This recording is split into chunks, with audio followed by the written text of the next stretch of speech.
Getting back to training in sports and community halls right across the country. And they need that outlet. They need it to keep physically healthy and active. They need it for mental health as a coping mechanism to help them deal with this strange world we all live in now. And they need it as a social outlet, even if it means reconnecting with people from a social distance. But, Chair, none of these benefits are limited to the world of sport. And yet it's only sport training that we're allowing under Level 3. Dancers up and down this country are dancing in their living rooms instead of preparing for their Christmas shows. Those dancers and performing artists deserve the same treatment as our athletes. They deserve to practice too. Not every child is sporty. Not every adult is sporty. People get their kicks in different ways. And that's why a kick dance is as important as a karate kick, or why speech and drama is as important as soccer and drills. But our Level 3 guidelines say differently. And Minister, the cabinet that you sit at is telling children who dance and the parents of children who dance that they are simply not as important as children who do sport. And Minister, that couldn't be further from the truth. And it couldn't be further from the values and the truth that I know this government holds dear. Minister, correct this anomaly. Give those kids equality and fairness. Give them something to look forward to, a light at the end of the Level 5 tunnel. Let them get back to feeling the rhythm of our national Irish dance in their feet, feeling the buzz of modern dance like Dance City Ireland in their bones, feeling the elegance of ballet in their spirit. When I raised this issue in the Dáil Chamber last month, the Ceann Comhairle told me he felt like tripping the lights fantastic after I spoke. Well, today, there are silent protesters lining Kildare Street, asking why no lights are tripping for them.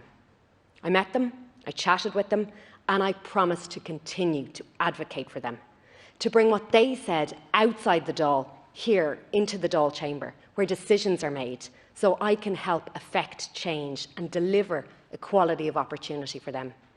This is a huge issue for dancers. We're talking about denying them their passion after they've already endured months upon months of lockdown. They need that outlet now more than ever. And it's especially unfair on those who study for dance, drama and music exams.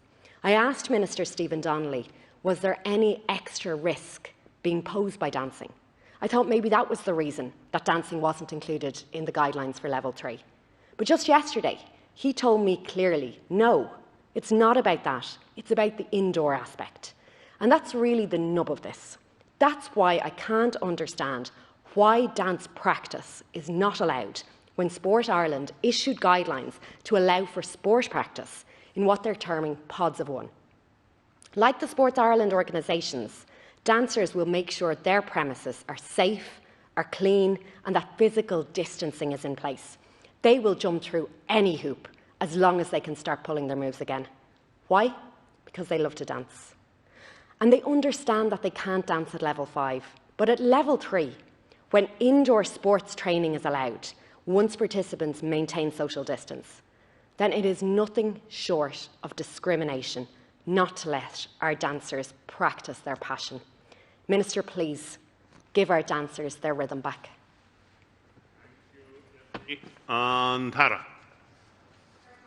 Thank you, Deputy Higgins. I am acutely aware of the significant impact of COVID-19 and the crisis that it has and continues to have on the sectors that my department supports. The framework for restrictive measures is a risk management strategy designed to allow individuals, families, businesses and services to better understand, anticipate and prepare for the measures government might introduce to the escalation of transmission of COVID-19. The priority in Level 3 is to keep health services, schools and early learning and childcare services open and minimise disruption in the workforce. In order to keep people safe, the public are asked to reduce the number of people they meet to a minimum and stay in their own county until the 18th of December.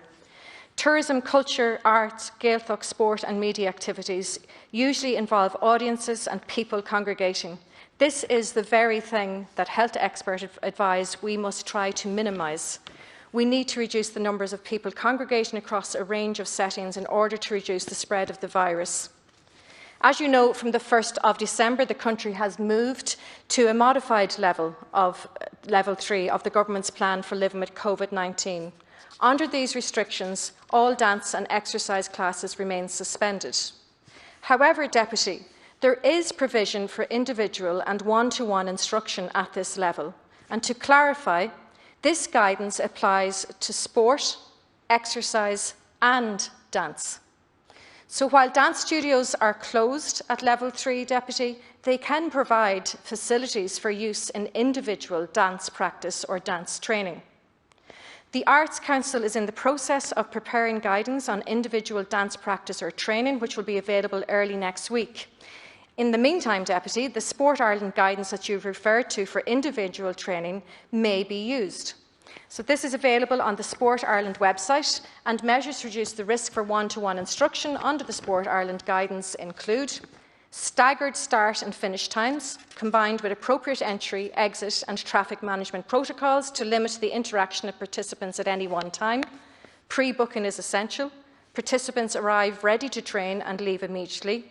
No equipment sharing, and activity should take place in a predefined area which is visually marked out and directionally signed. The space required in this area should reflect the nature and intensity of the activity, and there should be in excess of 2 metres social distancing between each of the predefined areas. The cleaning and ventilation of facilities should be conducted in accordance with the Government's most recent work safety protocol, and instructors should refer to the HSE guidance on wearing of face mask coverings.